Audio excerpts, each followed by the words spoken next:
The failure rate for new startups is currently at 90%.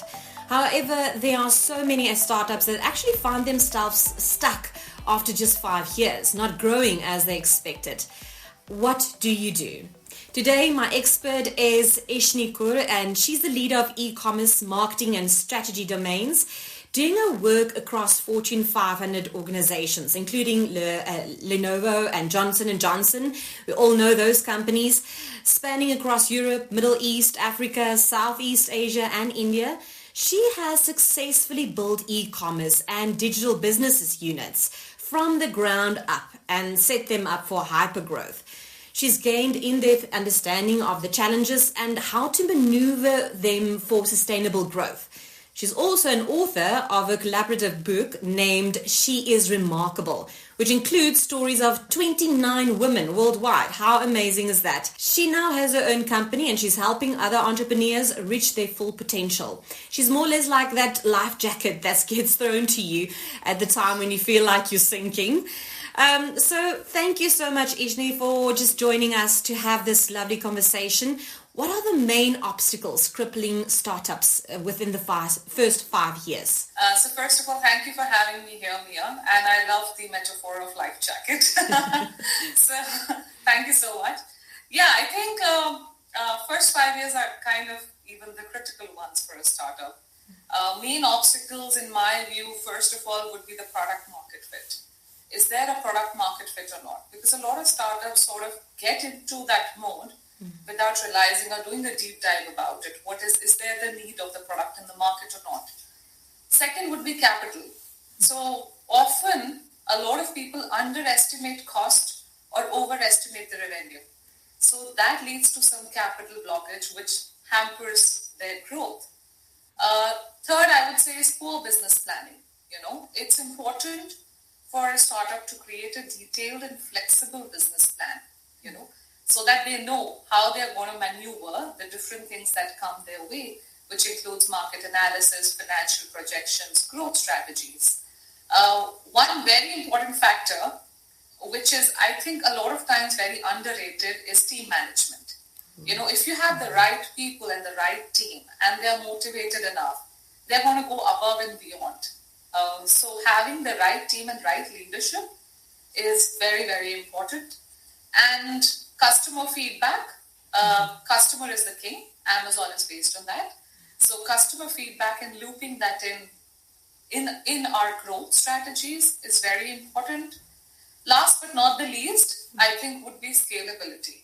So a lot of times, a lot of startups, go from 0 to 100 or 0 to 1 very quickly, which is a good problem to have, but the issue comes in when they do not have scalable systems and processes. In fact, I consult startups who've gone through it. They actually scaled up very fast and suddenly came crashing down because of the lack of those systems and processes and weren't able to handle things such as inventory. So I think these are the few things which are very important from a success metric point of view in the first 5 years where issues they come in. Yeah. So basically now you've moved from toddler to adult.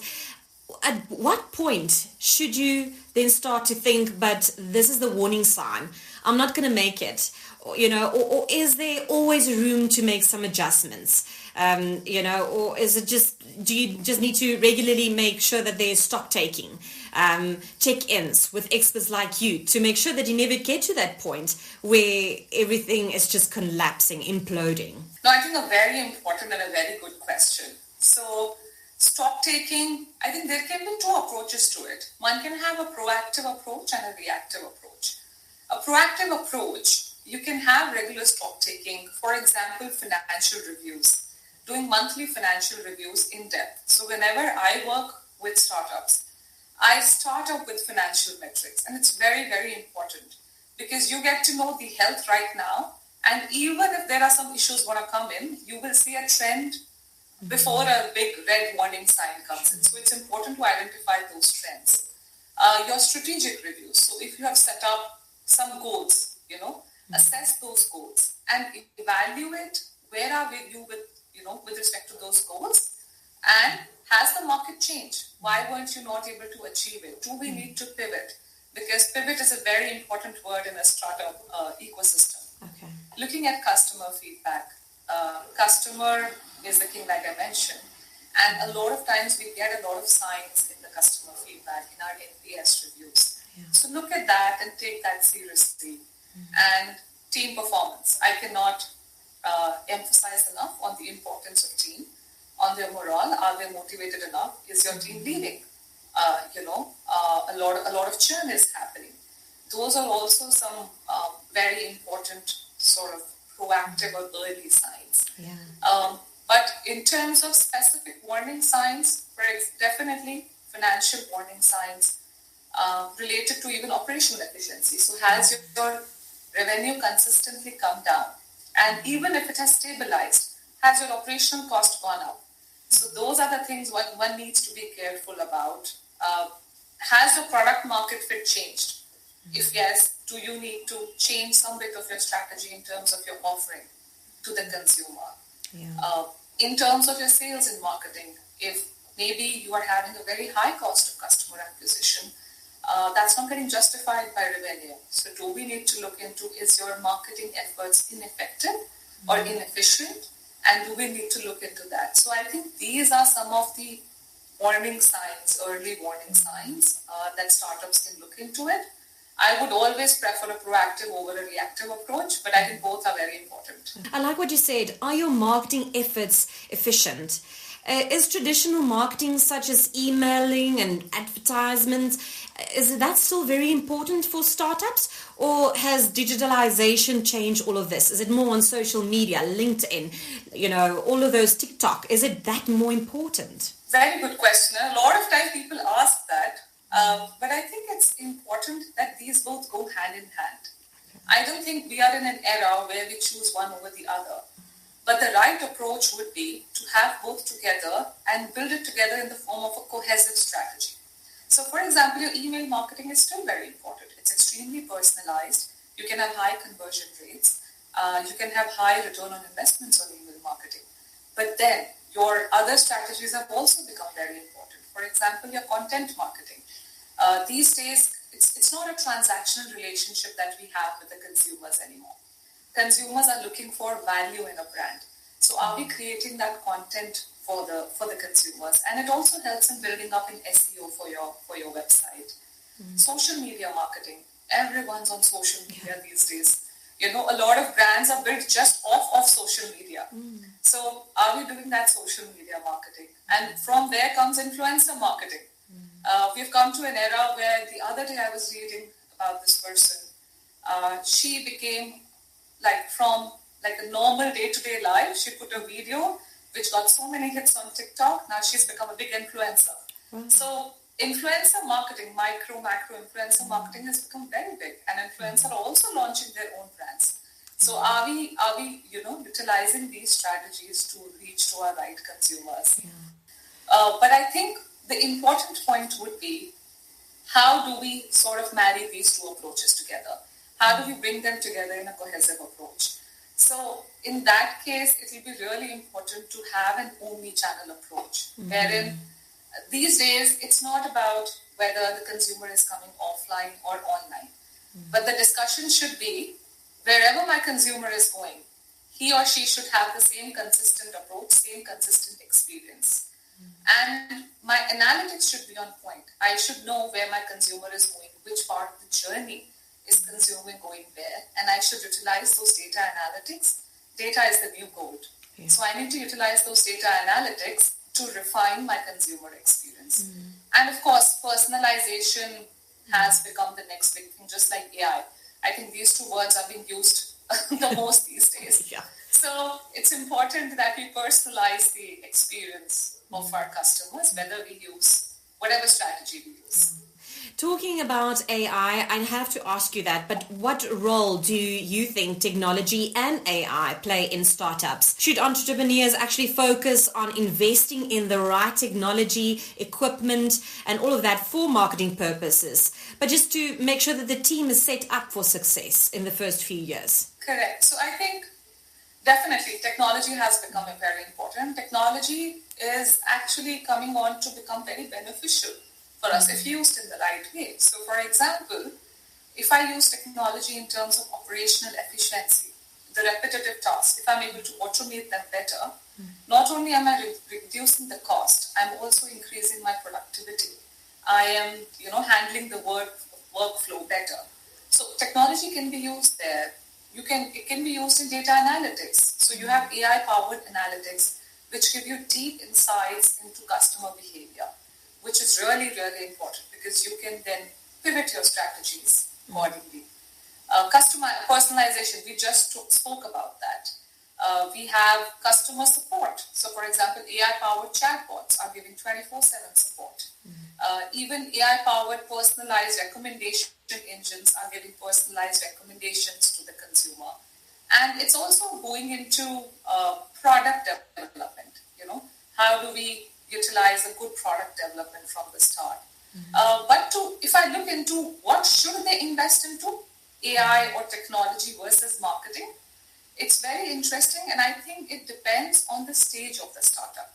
So, for example, if the startup is at a very initial early stage where they are looking at market validation, it's just about them to have the essential features for their minimum viable product and validate the marketing needs. So they need to put a little bit more focus on marketing and see whether what I'm trying to put out there, does it make sense or not? Is this a product market fit? Instead of investing heavily on technology and later realizing, we have to pivot the strategy. Yeah. But then we go on to a second where they are now saying, okay, let's scale up. Let's do customer acquisition.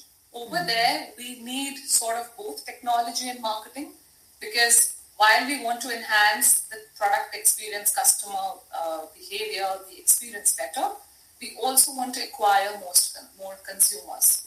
So it's important that we balance the strategy. And the last will be scalability. Like we've come to a point where we want to scale. And like I mentioned before, from a scalability perspective, tech can be very handy. You need to build up robust, scalable models so that you scale up fast while sustaining your marketing efforts. So I think it's also about which stage of the startup are you in.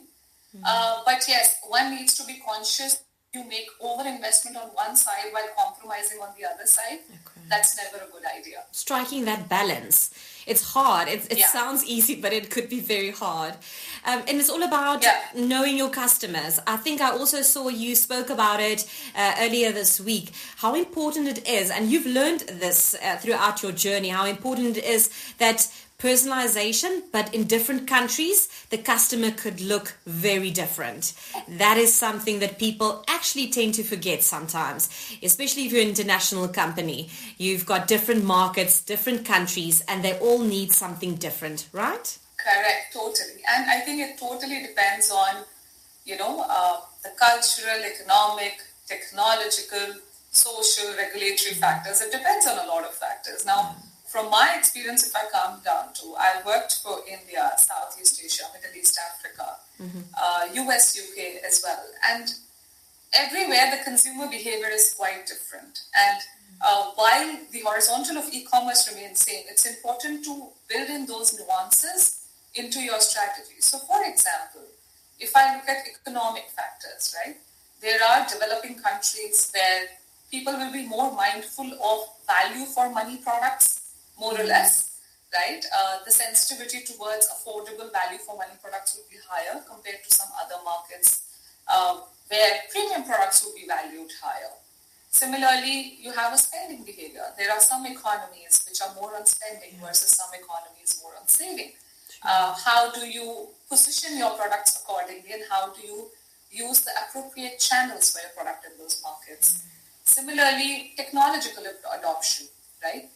Internet penetration. So it's important to see how much smartphone penetration, internet penetration is there in those particular economies where we are trying to go. And payment methods, something as simple as payment method. There are some countries which are very high on cash on delivery, whereas some countries which do not understand the concept of cash on delivery. And if I'm entering a market where cash on delivery is very high and I'm not giving that option, of course I'm not going to be successful. So what are the payment methods that are being used there, and offering those to our consumers so that they have the choice to make? It's important. And I think one more thing which is becoming very important these days is social trends. there are environmental awareness, and for good reasons has become very good, So there are countries and economies where sustainable and eco-friendly products are being valued more. So these are the subtle changes in different economies. So it's very important that one needs to pivot. It's not one size fits all for sure. One needs to pivot their strategy as per the market that they're entering in. Thank you so much for your insight. I think we've learned so much today. It is so useful, and just thank you for everything that you've, constantly telling us on LinkedIn. You can go and follow her. Just your follow. Can you just give us some of your social media platforms that if anyone wants to go and follow you? Sure. You can follow me on LinkedIn by Ishneet Kaur. So I'm most active on LinkedIn. I'm also on Instagram by Ishneet Kaur Official. But I'm most active on LinkedIn whenever it comes to my e-commerce space and, consulting approaches. Yeah. Great. Thank you so much. And I'm happy to interact with everyone. And I'm glad to know my content is also adding value. Yeah, absolutely. And thank you for having me here, Mia.